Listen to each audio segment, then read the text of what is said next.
ಮಾಡೋದ್ರಿಂದ ಏನಾಗ್ತದೆ, ಒಂದು ಗ್ಯಾಸ್ ಬೆಲೆ ಜಾಸ್ತಿ ಆಗಿದೆ. 1200 ರೂಪಾಯಿ ಗ್ಯಾಸ್ ಬೆಲೆ. ಮೊದಲು 415 ರೂಪಾಯಿ 420 ರೂಪಾಯಿ ಇದ್ದಂಥ ಗ್ಯಾಸ್ ಬೆಲೆ 1200 ರೂಪಾಯಿ ಆಗಿದೆ. ಗಣೇಶ ಪಕ್ಷ ತಿಂಗಳಿಗೆ ಇವತ್ತು ನಿಮ್ಗೆ ಅಕ್ಕಿ ಇವೆಲ್ಲ ಲೆಕ್ಕ ಹಾಕಿದ್ರೆ ಕಮ್ಮಿ ಅಂದ್ರೂ ಕೂಡ ಬಸ್ ಚಾರ್ಜು, ಕರೆಂಟ್ ಬಿಲ್ಲು 2000 ರೂಪಾಯಿ ಇವೆಲ್ಲ ಲೆಕ್ಕ ಹಾಕಿದ್ರೆ ಗಣೇಶ ಪಕ್ಷ ತಿಂಗಳಿಗೆ 5,000 ರಿಂದ 6,000 ರೂಪಾಯಿ ಉಳಿತಾಯ ಆಗ್ತಾ ಇದೆ. ಎಷ್ಟೋ ಜನ ಇವತ್ತು ಹಣವಂತರಿಗೆ ಅದ್ರ ಬೆಲೆ ಗೊತ್ತಾಗ್ತಾ ಇಲ್ಲ. ದಿನನಿತ್ಯ ಗಾರ್ಮೆಂಟ್ಸ್ ಹೋಗ್ತಾರೆ ಪಾಪ, ಬೆಳಗ್ಗೆಯಿಂದ ಸಾಯಂಕಾಲದವರೆಗೂ ಗಾರ್ಮೆಂಟ್ಸ್ ಅಲ್ಲಿ ನಿಂತ್ಕೊಂಡೇ ಕೆಲಸ ಮಾಡುವಂತ ಹೆಣ್ಮಕ್ಳಿದ್ದಾರೆ. ಅವ್ರಿಗೆ ತಿಂಗಳಿಗೆ ಎಷ್ಟು ಸಂಬಳ ಬರ್ತದೆ ಅಂದ್ರೆ 12,000 ರಿಂದ 15,000 ರೂಪಾಯಿ ನನ್ನ ಪ್ರಕಾರ ಬರ್ತದೆ. ಅವರು ಬಾಡಿಗೆಗಳಲ್ಲಿ ಇರ್ತಾರೆ, ಗಂಡನ ಕೆಲಸಕ್ಕೆ ಹೋಗ್ತಾನೆ, 25,000-30,000 ರೂಪಾಯಿ ಸಂಬಳ ಅವ್ರಿಗೆ ಬರ್ಬೋದು. ಆದರೆ ಮಕ್ಕಳಿಗೆ ಫೀಸ್ ಕಟ್ಟಬೇಕು, ಕರೆಂಟ್ ಬಿಲ್ ಕಟ್ಟಬೇಕು, ಮತ್ತೆ ಅವ್ರು ರೇಷನ್ ತರಬೇಕು, ಬಟ್ಟೆ ಬಿಲ್ ತೆಗಿಬೇಕು, ಬಸ್ಸಲ್ಲಿ ಓಡಾಡ್ಬೇಕು ಅಂತ ಹೇಳಿದ್ರೆ ದಿನನಿತ್ಯ ಯಾರೋ ಗಾರ್ಮೆಂಟ್ಸ್ ಹೋಗ್ಬೇಕಾದ್ರೆ ಹೋಗೋದಕ್ಕೊಂದು 50 ರೂಪಾಯಿ ಇದ್ರೆ ಬರೋದಕ್ಕೆ 100 ರೂಪಾಯಿ, 3,000 ರೂಪಾಯಿ ತಿಂಗಳಿಗೆ ಹೋಗ್ತದೆ. ಇವೆಲ್ಲನೂ ಕೂಡ ಎಷ್ಟು ಅನುಕೂಲ ಅಂತ ಹೇಳಿದ್ರೆ ನಿಮ್ಗೆ ಗಣೇಶ ಪಕ್ಷ ತಿಂಗಳಿಗೆ 5,000 ರೂಪಾಯಿ ಉಳಿತು ಅಂತ ಹೇಳಿದ್ರೆ ನಿಮ್ಗೆ 15,000 ರೂಪಾಯಿ ಜೊತೆನಲ್ಲಿ 5,000 ರೂಪಾಯಿ ಪ್ಲಸ್ ಆಯ್ತಾ? ಪ್ಲಸ್ ಆಗೋದ್ರಿಂದ ಯಾರಿಗೆ ಅನುಕೂಲ? ನಿಮ್ಮ ಮನೆಗೆ ಏನೋ ಕಷ್ಟ ಸುಖಕ್ಕೆ 5,000 ರೂಪಾಯಿ ಉಳಿಸ್ಕೋಬಹುದು. 15,000 ರೂಪಾಯಿ ಬರೋ ಜಾಗದಲ್ಲಿ 5,000 ರೂಪಾಯಿ ಒಂದ್ ಕಡೆ ಎಲ್ಲೋ ಒಂದ್ ಕಡೆ ಒಂದ್ ಕಡೆ ಬ್ಯಾಂಕಲ್ಲೋ ಎಲ್ಲೋ ಒಂದ್ ಕಡೆ ಹಾಕಿಟ್ರೆ ಅದು ದೊಡ್ಡದಾಗಿ ಬೆಳೀತದೆ. ತಿಂಗಳಿಗೆ 5,000-10,000 ರೂಪಾಯಿ ಆಯ್ತು, 2 ವರ್ಷಕ್ಕೆ 1,20,000 ರೂಪಾಯಿ ಆಯ್ತು. ಈ ರೀತಿಯಾಗಿ ನೀವು ಹಣವನ್ನು ಉಳಿಸುವಂಥದ್ದು ಕೂಡ ವ್ಯವಸ್ಥೆ ಆಗ್ತದೆ. ಈ ರೀತಿಯಾಗಿ ನಮ್ಮ ಸರ್ಕಾರ ಇವತ್ತು ಸ್ತ್ರೀ ಶಕ್ತಿ ಸಂಘಗಳ ಒಂದು ಚಟುವಟಿಕೆಗಳು ಹೆಚ್ಚಿನ ರೀತಿಯಲ್ಲಿ ನಡೆಯಬೇಕು, ಅವರಿಗೆ ಆರ್ಥಿಕವಾಗಿ ಸ್ವಾವಲಂಬಿಗಳಾಗಿ ಬದುಕಬೇಕು ಅಂತೇಳಿ ಅದಕ್ಕೂ ಕೂಡ ಪ್ರೋತ್ಸಾಹವನ್ನು ಕೊಡ್ತಾ ಇದ್ದಾರೆ. ಗೃಹಲಕ್ಷ್ಮಿ ಯೋಜನೆ ಮುಖಾಂತರ 2,000 ರೂಪಾಯಿ ನಮ್ಮ ಎಲ್ಲ ಹೆಣ್ಮಕ್ಳಿಗೂ ಕೊಡ್ತಾ ಇದ್ದಾರೆ.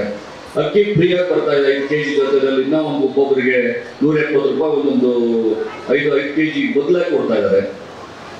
ಬಸ್ಸಲ್ಲಿ ನೀವು ಫ್ರೀಯಾಗಿ ಆರಾಮಾಗಿ ಓಡಾಡ್ತಾ ಇದ್ದೀರಿ, ಕರೆಂಟ್ ಬಿಲ್ ಫ್ರೀ ಇದೆ. ಇದನ್ನೆಲ್ಲರೂ ಕೂಡ ನೀವು ಸದುಪಯೋಗ ಪಡಿಸ್ಕೋಬೇಕು. ಸದುಪಯೋಗ ಪಡಿಸ್ಕೊಂಡು ನಿಮ್ಮ ಮಕ್ಕಳ ಭವಿಷ್ಯವನ್ನು ರೂಪಿಸುವಂಥವ್ರು ಆಗ್ತದೆ. ಮುಖ್ಯವಾಗಿ ನಿಮ್ಗೆ ಎಷ್ಟೇ ದುಡ್ಡು ಇರಲಿ ಬಿಡ್ಲಿ, ಇಲ್ಲ ಬಡವರಾಗಿರಲಿ, ನೀವು ಕೊಡುವಂಥ ಶಕ್ತಿ ಏನಂದ್ರೆ ಮಕ್ಕಳಿಗೆ ವಿದ್ಯೆ ತುಂಬಾ ಇಂಪಾರ್ಟೆಂಟ್. ನೀವೆಷ್ಟು ಅವರಿಗೆ ವಿದ್ಯೆಯನ್ನು ಕಲಿಸ್ತೀರಾ ಅಷ್ಟು ಕೂಡ ಅವರು ಮುಂದಿನ ದಿನಗಳಲ್ಲಿ ನಿಮಗೆ ಅದರ ಒಂದು ಉತ್ತರವಾಗಿ ನಿಮ್ಮನ್ನ ವೃದ್ಧಾಪ್ಯ ಒಂದು ಜೀವನದಲ್ಲಿ ನಿಮಗೆ ಸಹಕಾರಿಯಾಗಿ ನಿಲ್ತಾರೆ. ಅದಕ್ಕೋಸ್ಕರ ಮಕ್ಕಳನ್ನ ಒಂದು ಒಳ್ಳೆಯ ವಿದ್ಯಾವಂತರನ್ನಾಗಿ ಮಾಡಿ ಈ ಸಮಾಜಕ್ಕೆ ನಿಮ್ಮದೇ ಆದಂಥ ಒಂದು ಕೊಡುಗೆ ನೀಡಲಿ. ಇವತ್ತು ಅಂತಾರಾಷ್ಟ್ರೀಯ ಮಹಿಳಾ ದಿನಾಚರಣೆ, ಮಹಿಳೆ ಅಂತ ಹೇಳಿದ್ರೆ ಏನು ಮುಖ್ಯ ಮಹಿಳೆ ಇಂದಿರಾ ಗಾಂಧಿ ಅವರು ತರಂಗಿಲ್ಲ.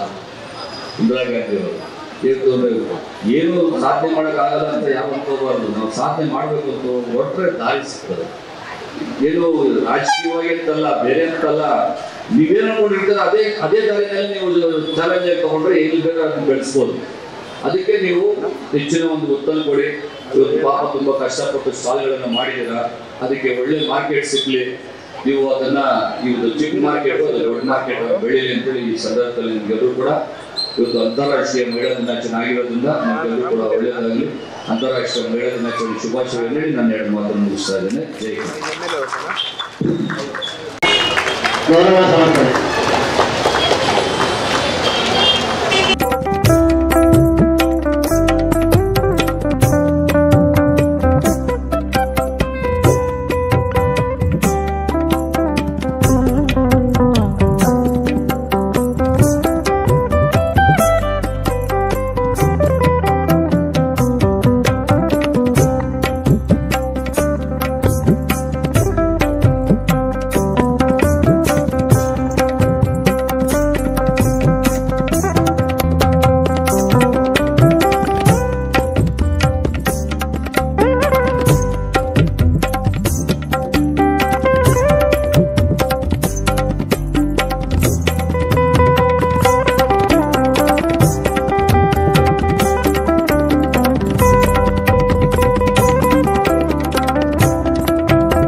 ಪ್ರಾಡಕ್ಟ್ಸ್ನ ಉತ್ತೇಜಿಸೋದು, ಅವನ್ನ ಸೇಲ್ ಮಾಡೋದನ್ನ ಪ್ರಮೋಟ್ ಮಾಡೋದ್ರ ಸಲುವಾಗಿ ಜಿಲ್ಲಾ ಮಟ್ಟದ ಕಾರ್ಯಕ್ರಮ ಇದು. ಆ್ಯಕ್ಚುಲಿ ಪ್ರತಿ ವರ್ಷ ಒಂದೊಂದು ಜಾಗದಲ್ಲಿ ಮಾಡ್ತೀವಿ. ಅದನ್ನು ಈ ವರ್ಷ ಆನೇಕಲ್ ತಾಲೂಕಲ್ಲಿ ನಾವು ಸೆಲೆಕ್ಟ್ ಮಾಡಿದ್ದೀವಿ.